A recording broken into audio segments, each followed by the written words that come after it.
نیک ہے, متقی ہے, اچھا ہے, بہت اچھا ہے, لیکن اندر اس کا مزاج کیا ہے, کسی خاتون کا اندر کیا ہے, یہ اللہ بہتر جانتا ہے. اللہ سے دعا کرنا ہے. اب اس کے لیے بھی ہمارے یہاں استخارہ سینٹر بھی ہے, بہت سارے سینٹر ہیں جیسے, تو کچھ مولوی مخصوص ریٹ کے ساتھ استخارہ کرتے ہیں. یعنی آپ کا نذرانہ جتنا مضبوط ہوگا استخارہ اتنا مضبوط ہوگا, اور پھر اتنے اچھے خواب بھی دکھتے ہیں.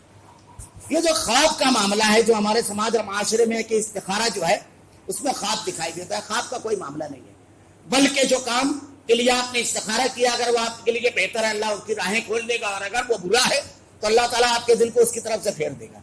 خواب کا جہاں تک معاملہ ہے, صحیح بخاری مسلم وغیرہ اٹھا کر دیکھیے, باقاعدہ امام بخاری رحمہ اللہ نے باب باندھا ہے, خوابوں کا باب. خواب کی 3 قسمیں.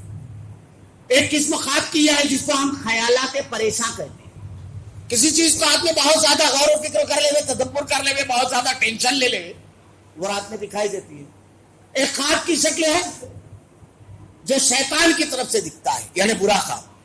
اچانک عموماً اس میں یہ ہوتا ہے کہ آدمی کی آنکھ کھل جائے, اور اللہ کے نبی صلی اللہ علیہ وسلم کی حدیث جو ہے بخاری وغیرہ مسلم سب میں یہ روایت, اس سے بھی وہ چیز واضح ہے کہ جب برا خواب دکھائی دے اور آدمی کی آنکھ کھلے تو اس کو چاہیے کہ فوراً اٹھ کر کے اعوذ باللہ من الشیطان الرجیم پڑھے اور دائیں طرف 3 مرتبہ تھپکار دے اور اس کے بعد سو جائے. یہ خواب شیطان کی طرف سے ہوتا ہے, اس کو بیان نہیں کرنا چاہیے, اور اللہ سے دعا کرنا چاہیے کہ اس کے شر سے میری حفاظت فرما. اور کچھ خواب ہوتے ہیں جو اللہ کی طرف سے ہوتے ہیں, جو آدمی کو دکھائی دیتے ہیں. اگر ایسا کوئی خواب بہترین خواب دکھائی دے تو اس خواب کو پہلی چیز تو یہ کہ سب سے بیان نہیں کرنا چاہیے. اپنا کوئی انتہائی عزیز ہے اگر تو اسی کو صرف بیان کرنا چاہیے, اور اللہ سے دعا مانگنا چاہیے اس کے لیے. اور جو تعبیر بیان کرنے والا ہے, اب ہمارے یہاں خواب کی تعبیر تو باقاعدہ طے شدہ ہے. اگر یہ دکھائی دے, سانپ دکھائی دے تو مطلب دشمن ہے, یہ دکھائی دے تو وہ ہے.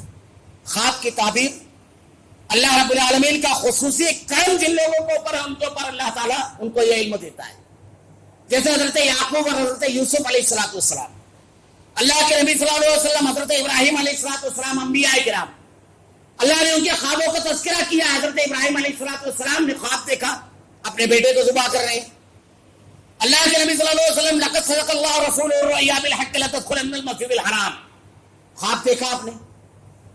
حضرت یوسف علیہ السلام کے خواب کا تذکرہ کیا ہے. سچے خواب جو ہیں اللہ کے نبی صلی اللہ علیہ وسلم نے ارشاد فرمایا نبوت کا 46واں حصہ ہے. اللہ کے رسول صلی اللہ علیہ وسلم کے بہت سارے خواب قرآن و حدیث میں احادیث میں بیان کیے گئے. اللہ کے رسول صلی اللہ علیہ وسلم نے خود خواب دیکھا, صحابہ کرام نے خواب دیکھا. اللہ کے نبی صلی اللہ علیہ وسلم ارشاد فرماتے ہیں کہ میں نے خواب دیکھا کہ ایک ڈول ہے, میں نے پہلے اس سے پانی کھینچا, اس کے بعد حضرت ابوبکر صدیق رضی اللہ تعالیٰ کھڑے ہوئے, آپ نے 2 ڈول یا 1 ڈول کھینچا, لیکن اللہ ان کے اوپر رحم فرمائے, ان کے کھینچنے میں کمزوری تھی. اس کے بعد حضرت عمر رضی اللہ تعالیٰ نے کھڑے ہوئے اور آپ نے اتنا کھینچا ایک کوہنا مشق اور طاقتور آدمی کی طرح کہ سارے لوگ سیراب ہو گئے, اونٹ سیراب ہو گئے اور حوض لبالب بھر گئے. اللہ کے نبی صلی اللہ علیہ وسلم سے پوچھا گیا اس کی تعبیر کیا ہے, آپ نے ارشاد فرمایا اس کی تعبیر دین ہے, دین اس کی تعبیر.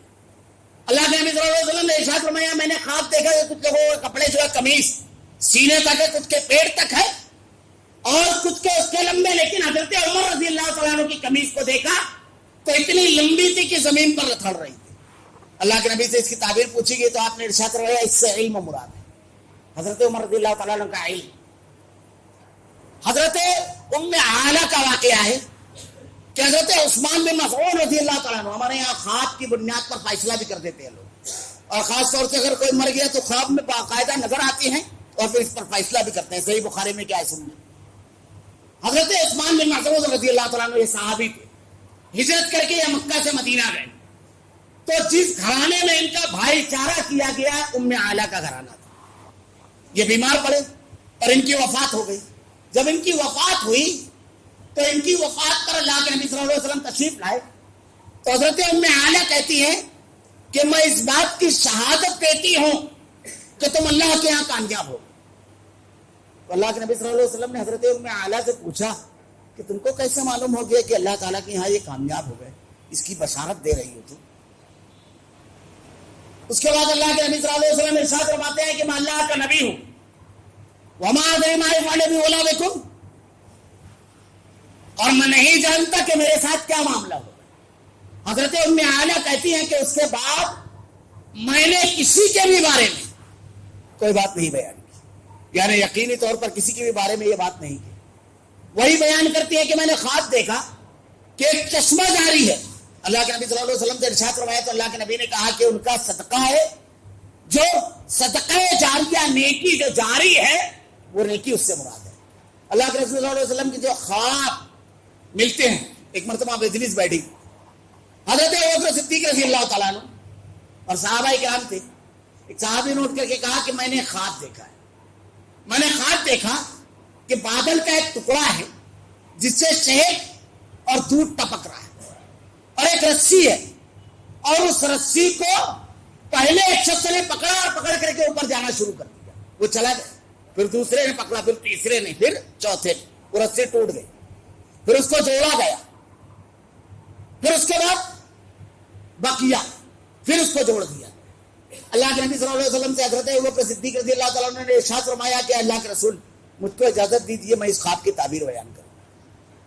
آپ کو اجازت دے دی، آپ اٹھے اور کہا کہ وہ جو شہد ہے اور دودھ اس سے مراد قرآن و حدیث ہے، اب جو ٹپک رہا ہے تو لوگ کوئی کم کوئی زیادہ لے رہا ہے، جو اس سے جتنا زیادہ اپنے آپ کو قرآن سے اور حدیث سے جوڑے گا وہ اتنا زیادہ اس سے فائدہ اٹھائے گا۔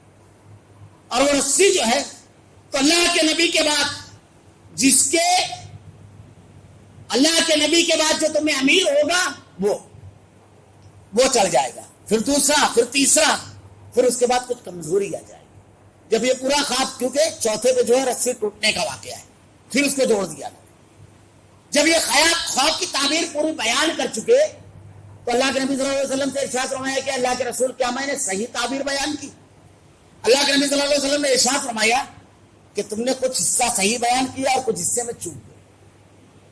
تو کہا اے اللہ کے نبی، اللہ کی قسم مجھ کو میری غلطی بتا دیجیے۔ اللہ کے نبی صلی اللہ علیہ وسلم نے کہا تو مجھ کو قسم نہ دو، آپ نے خاموشی اختیار کی۔ ایسے بہت سارے خواب جو قرآن و حدیث کے اندر جو بیان کیے گئے اور قرآن کے اندر بھی جو بیان کیا گیا ہے، خوابوں کی تعبیر یہ ایک فن ہے جو اللہ رب العالمین خاص لوگوں کو دیتا ہے۔ کیوں؟ اس لیے کہ یہ ایسی کیفیت میں ہونے والا عمل ہے جس پر شریعت ثابت ہے۔ اللہ کے نبی نے کہا 3 لوگ مرفوع قلم ہے، سویا ہوا جب تک جاگ نہ جائے، نابالغ بچہ جب تک بالغ نہ ہو جائے، اور پاگل جب تک ہوش میں نہ آ جائے، تو سوئی ہوئی کیفیت میں دیکھا ہوا۔ اب اس کی بنیاد پر دین کو نافذ کرنا، کسی کے بارے میں کوئی فیصلہ دینا، ہمارے یہاں مرنے کے بعد لوگ جنت میں دیکھ لیتے ہیں، بشارتیں دیتے ہیں، اس کی معمولی چیز نہیں ہے۔ صحابیہ کہتی ہیں کہ اللہ کی قسم میں کسی کے بارے میں کچھ نہیں کہوں گی۔ کبھی کبھی ارغمال بھی کرتے ہیں، اور ہمارے یہاں تو ایک فیشن ہو گیا ہے، ایسا ہو گیا ہے کہ اگر کچھ لوگ کبھی کچھ داڑھی لمبی کر لیتے ہیں، کرتا پہن لیتے ہیں، ٹوپی پہن لیتے ہیں، دین کے کام میں لگ جاتے ہیں، تو 7ویں 8ویں دن اللہ کے نبی خواب میں دکھائی دے دیتے۔ اب اسی کی بنیاد پر لوگوں کو مرعوب کرنا، اب جب ان سے سوال کیا جاتا ہے، پہلے ایک حدیث سمجھ لیجیے کہ اللہ کے نبی نے ارشاد فرمایا شیطان کسی کی بھی شکل بنا سکتا ہے لیکن اللہ کے نبی کی شکل نہیں بنا سکتا۔ جس نے مجھ کو دیکھا اس نے مجھ کو دیکھا۔ یقینی طور پر کون کہہ سکتا ہے کہ اللہ کے رسول ہیں؟ یہ تو صحابہ کہہ سکتے ہیں۔ عام آدمی کہاں دیکھا ہے اللہ کے نبی کو؟ ہمارے سامنے صرف سیرت کی کتابوں میں جو باتیں ہیں وہ، لیکن شیطان دھوکہ تو دے سکتا ہے، کیونکہ کسی بھی اللہ کے رسول کو خواب میں دیکھنے والے سے جب پوچھو کہ آپ کا حلیہ کیا ہے تو شروع یہیں سے کرے گا، انتہائی نورانی چہرہ، اللہ کے نیک بندے، پھر کہاں نور ٹپکے گا؟ یہ تو بالکل لکھا ہوا جملہ ہے، نورانی چہرہ اور سفید لباس۔ اب اس سے جب پوچھا جائے کیسا سلا ہوا تھا لباس، تو ابھی کے ٹیلر والا سلا ہوا بتائے گا۔ اس کے بعد سفید داڑھی۔ کبھی اللہ اگر توفیق دے تو سیرت پڑھ گیا کہ اللہ کے نبی کے کتنے بال سفید تھے۔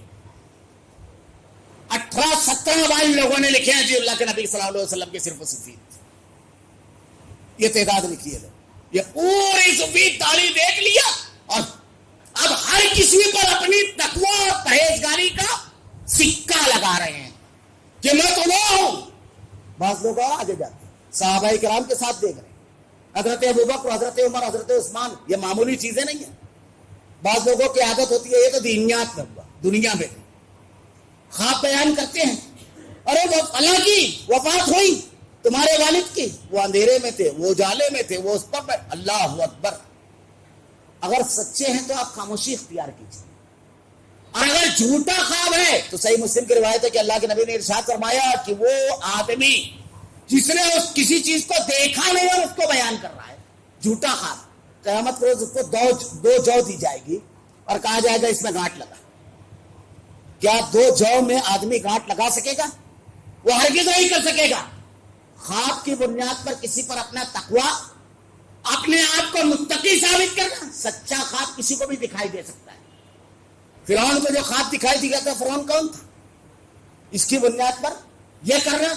حضرت یوسف علیہ السلام کے پاس جو 2 قیدی آئے وہ دونوں مسلمان نہیں تھے۔ ایک نے خواب دیکھا کہ انگور سے شیرہ نہ چھوڑ رہا ہے، اور ایک دیکھا کہ ایک خان ہے سر پر اور پرندے اس سے نوچ کر کھا رہے ہیں۔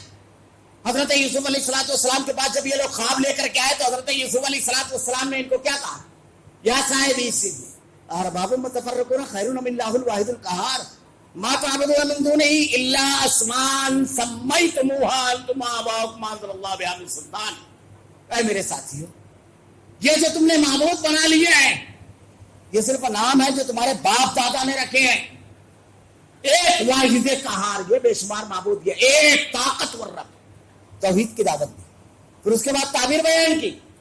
تو خواب کی بنیاد پر آدمی اپنے آپ کو تقوی پرہیزگاری کی طرف، کبھی کبھی اسی بنیاد پر شیطان آدمی کے عقیدے اور دین کو سے دور کر دیتا ہے۔ اسی لیے ہر معاملے میں کتاب و سنت سے آدمی کا لگا رہنا، قرآن و حدیث سے لگا رہنا بہت ضروری ہوتا ہے، بہت ضروری ہوتا ہے۔ نہ جانے خواب کون سا ہے، کس قسم کا ہے، لیکن اسی کی بنیاد پر اپنے عمل کو، اپنے آپ کو روک دینا اور اپنے آپ کو بہت دیندار قرار دینا، اور اسی کی بنیاد پر جنت اور جہنم کے فیصلے کرنا۔ اب اس میں اتنی بے اعتدالی ہوئی کہ اکثر علماء بزرگوں کی وفات کے بعد خواب دیکھا تو سوال کرتے ہیں، بھائی خواب میں تمہارے ساتھ کیا معاملہ ہوا؟ تو کہا میرے ساتھ جنت کا معاملہ ہوا۔ کہا کیوں؟ کہا اس عمل کی وجہ سے، اس عمل کی وجہ سے، اس عمل کی وجہ سے۔ اللہ کے نبی ارشاد ہمارے کسی کو نہیں، صحابہ کرام کے واقعات پڑھیے۔ حضرت ابو ہریرہ رضی اللہ تعالیٰ عنہ آخر وقت میں رو رہے ہیں، کسی نے پوچھا تو کہتے ہیں کہ سفر بڑا طویل ہے اور بہت مشکل منزل ہے، بہت مشکل ہے، سامان سفر بہت تھوڑا ہے۔ یہ صحابہ کرام کا معاملہ تھا۔ حضرت عثمان ذو النورین رو رہے ہیں، آپ کی اہلیہ سوال کرتی ہے کہ امیر المومنین کس چیز نے آپ کی آنکھوں کو اشکبار کر دیا؟ ارشاد فرماتے ہیں کہ قیامت کے حوالات دل نے اللہ کے سامنے کھڑے ہو کر کے ہر بات کا جواب دینا، رو رہے ہیں۔ یہ صحابہ کرام کا معاملہ ہے۔ ہمارے یہاں اسی کی بنیاد پر لوگ جنت و جہنم کے فیصلے کرتے ہیں۔ تو یہ جو بدعقیدگیاں ہیں ہمارے معاشرے کے اندر، جھاڑ پھونک، خواب، شخصیت پرستی، ہمیں یہ دیکھنا چاہیے کہ ہمارا موازنہ واقعی اللہ کے نبی صلی اللہ علیہ وسلم کے سماج اور معاشرے سے کیا جا سکتا ہے۔ صحابہ کرام کے سماج اور معاشرے میں اس سلسلے میں کیا صورتحال تھی، وہ لوگ کیا کیا کرتے تھے۔ اللہ تعالیٰ نے ارشاد فرمایا وَمَن يُشَاقِقِ الرَّسُولَ مِن بَعْدِ مَا تَبَيَّنَ لَهُ الْهُدَىٰ وَيَتَّبِعْ غَيْرَ سَبِيلِ الْمُؤْمِنِينَ، جو مسلمانوں کا، مومنین کا طریقہ چھوڑے۔ کیا یہ اہل ایمان کا طریقہ تھا؟ کیا صحابہ کرام کے یہاں یہی تمام چیزیں تھی، یہی مسائل کا حل تھا؟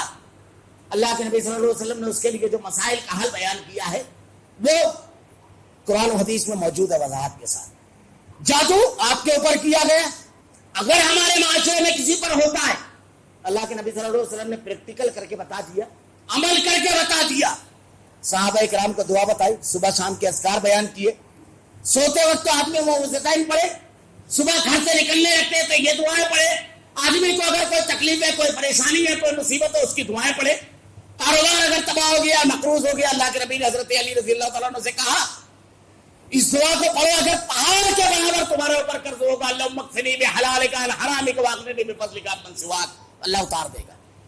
بڑی سے بڑی مصیبت ہے، اللہ کے نبی صلی اللہ علیہ وسلم نے کہا انا للہ و انا الیہ راجعون، اللہم اجرنی فی مصیبتی واخلف لی خیرا منہا۔ شدید ترین تکلیف پہنچ رہی ہے، شدید ترین تکلیف ہے، ہاتھ رکھیے سیدھا، 3 مرتبہ بسم اللہ، 7 مرتبہ اعوذ بعزت اللہ و قدرتہ من شر ما اجد و حاضر۔ ہر چیز کی دعا بتائی اللہ کے نبی صلی اللہ علیہ وسلم نے۔ اللہم رحمتک ارجو فلا تکلنی الی نفسی طرفۃ العین واصلح لی شأنی کلہ لا الہ الا انت۔ آدمی یہ دعا پڑھ لے، آدمی اپنے آپ کو اللہ کے حوالے کر لیتا ہے۔ اللهم إني أعوذ بك من العجز والكسل والبخل والجبن والهرم والحزن والكسوة والغفلة والعيلة والذلة والمسكنة وأعوذ بك من السمم والبكم والجذام والجنون والبرص وسيء الأسقام.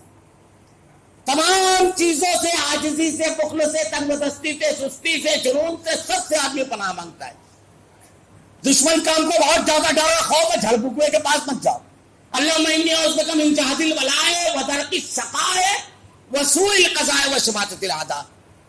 اللہ میں تیری پناہ چاہتا ہوں دشمنوں کے ہنسنے سے اور برے فیصلے سے. اللہ رب العالمین سے آدمی دعا مانگے، دعاؤں کا اہتمام کرے، اور پھر ایسے کام اور اعمال نہ کرے کہ جس کی بنیاد پر ایسے حالات بنے. اللہ کے نبی نے ارشاد فرمایا اللہ رب العالمین کو آدمی راضی رکھتا ہے.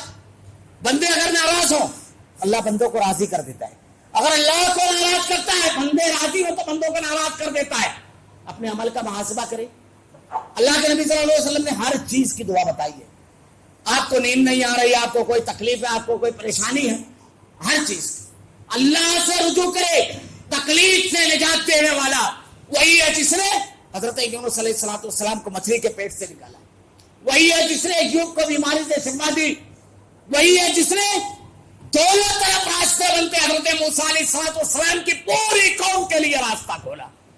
بغیر کسی کاروبار کے، بغیر کسی تجارت کے، بغیر کھیتی باڑی کے پوری قوم کو مند سلوا اتارا، خوراک دی. وہ اللہ آدمی اللہ کی عظمت دل میں ایک مرتبہ بٹھائے تو، اللہ کے اختیار کو دیکھے تو یہ جھڑ بکوا آپ کے دل سے وہ نکالتا ہے کہ وہ کتنے عظیم خزانوں کا رب ہے. وہ حالات کو کیسے بدلنے کا اختیار رکھتا ہے. وہ رب العالمین اپنے آپ کو اللہ کی طرف رجوع کرے. یہ معمولی چیزیں نہیں ہیں. اللہ رب العالمین کی جو مدد نہیں آتی ہے، جو حالات پریشان ہوتے ہیں، اس کے اسباب میں سے ایک بڑا سبب یہ ہوتا ہے کہ آدمی اللہ کی آیتیں اور نبی کے طریقے سے روگردانی کرتا ہے، خلاف ورزی کرتا ہے. اور اللہ رب العالمین احکامات سے خلاف ورزی کرنے والوں کے ساتھ اللہ رب العالمین کا معاملہ انعام کا نہیں ہوتا ہے، بلکہ اللہ تعالیٰ نے کہا کل سیروا فی الارض ثم انظروا کیف کان عاقبۃ المکذبین کیف کان عاقبۃ المجرمین. زمین میں گھوم پھر کر دیکھو اللہ نے نافرمانوں کا کیا انجام کیا ہے. یہ اللہ تعالیٰ نے تاریخ میں مسلسل سبق رکھا ہے کہ عمل جیسا رہے گا قوموں کا اسی کے مطابق انجام ہوگا. اللہ رب العالمین سے دعا ہے کہ رب العالمین الہ العالمین ہمیں ہر عمل کو تیری نازل کردہ کتاب اور تیرے نبی کے سنت کے مطابق کرنے کی توفیق دے. الہ العالمین ہمارے تمام معاملات کو رب العالمین تیری نازل کردہ شریعت کے مطابق کر دے. رب العالمین ہدایت اور صراط مستقیم پر جمنے کی توفیق دے.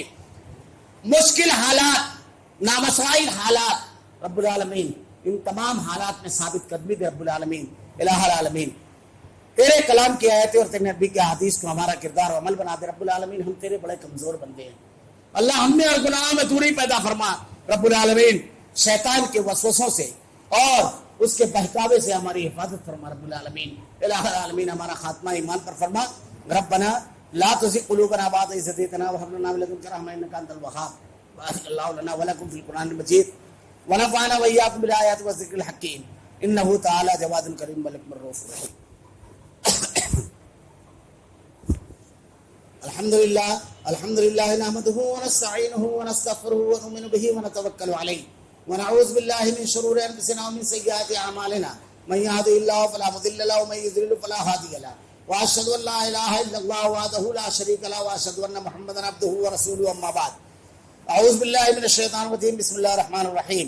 إن الله يأمر بالعدل والإحسان وإيتاء ذي القربى وينهى عن الفحشاء والمنكر والبغي يعظكم لعلكم تذكرون واذكروا الله يذكركم وادعوه يستجب لكم ولذكر الله تعالى على جل وعلا محمد أكبر.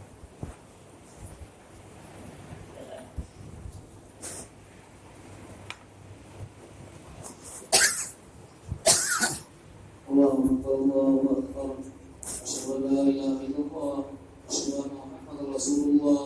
حي على الصلاة حي على الفلاح قد قامت الصلاة قد قامت الصلاة. الله أكبر الله أكبر لا إله إلا الله.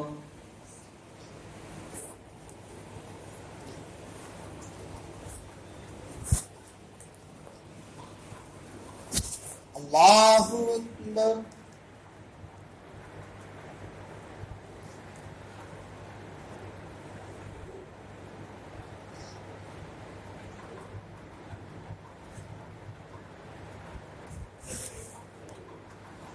الحمد لله رب العالمين الرحمن الرحيم مالك يوم الدين إياك نعبد وإياك نستعين اهدنا الصراط المستقيم صراط الذين أنعمت عليهم غير المغضوب عليهم ولا الضالين آمين. سبح اسم ربك الأعلى الذي خلق فسوى والذي قدر فهدى والذي أخرج المرعى فجعله غثاء أهوى سنقرئك فلا تنسى إلا ما شاء الله إنه يعلم الجهر وما يخفى ونيسرك لليسرى فذكر إن نفعت الذكرى سيذكر من يخشى ويتجنبها الأشقى الذي يصلى النار الكبرى ثم لا يموت فيها ولا يحيا قد أفلح من تزكى وذكر اسم ربه فصلى بل توثرون الحياة الدنيا والآخرة خير وأبقى إن هذا لفي الصحف الأولى صحف إبراهيم وموسى. الله أكبر.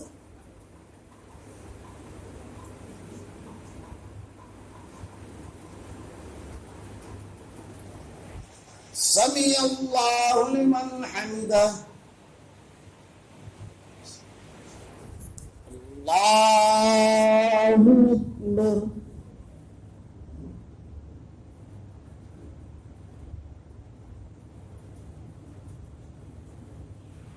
الله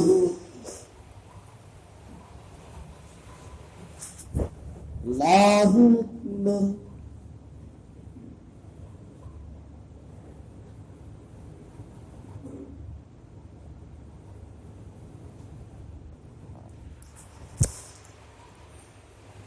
الله أكبر.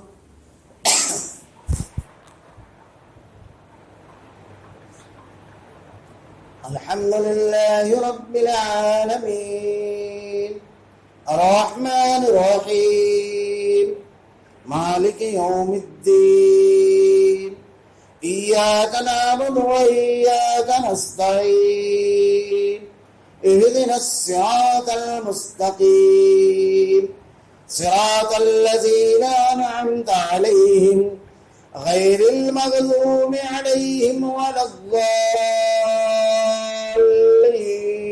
الضالين آمين.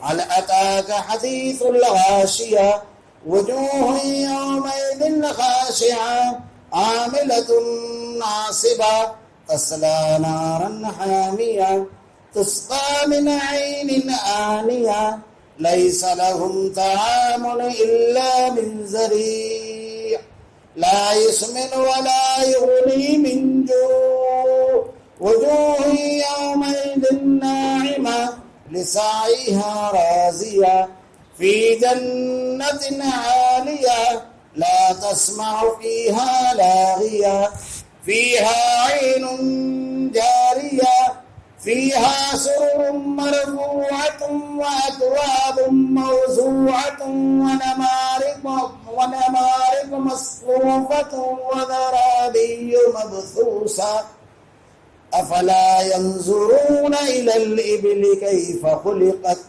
وإلى السماء كيف رفعت وإلى الجبال كيف نصبت وإلى الأرض كيف سطحت فذكر إنما أنت مذكر لست عليهم بمسيطر إلا من تولى وكفر فيعذبه الله العذاب الأكبر إن إلينا إيابهم ثم إن علينا حسابهم. الله أكبر.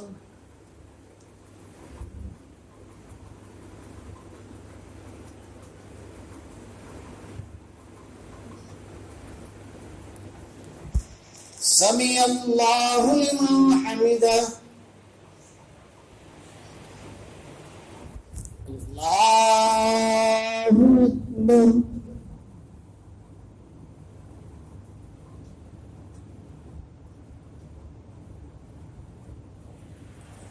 الله أكبر الله أكبر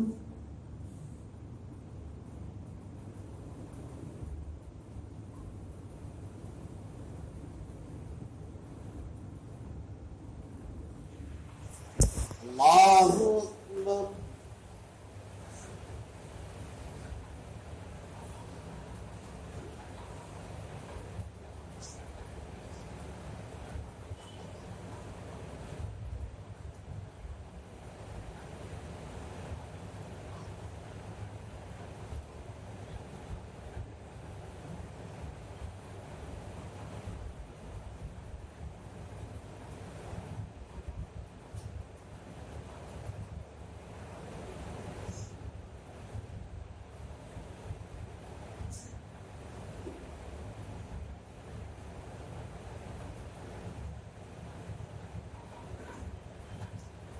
السلام عليكم ورحمة الله. السلام عليكم ورحمة الله.